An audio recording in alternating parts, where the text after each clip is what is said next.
let's have a look at the idea behind the wood form. Now, again, you need to almost compare each element with the other elements to get a good sense of what they're doing. But for example, whereas water would tend to yield and then come around with a bit of force, wood doesn't do quite that. Wood does yield.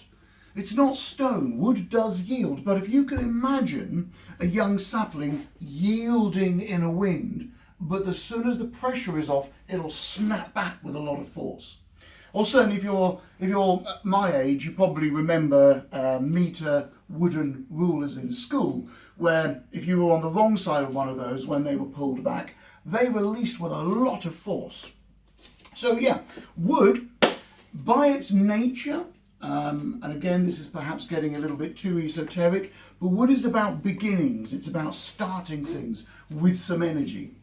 So wood is going to kind of go in there with some force, but what it's going to do is lean back and take the force that comes at it and then return with a lot of tension.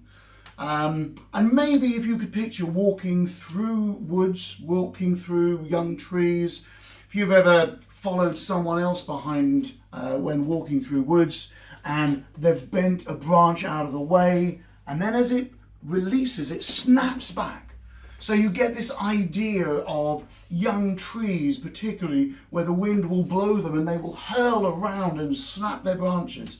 Very strong, a lot of force. It is not going to dive in there quite like fire. It's not going to be quite as open. It's not going to charge forward like an avalanche, like stone might. It won't be quite as sharp and precise, perhaps, as metal. And it won't be as yielding and use quite the same full body work. It's going to be grounded. It's going to have roots. So you're going to grip the floor while you're standing. You're going to be gripping the floor well and allowing your body to lean with tension. So that's the idea. I hope you enjoy the form.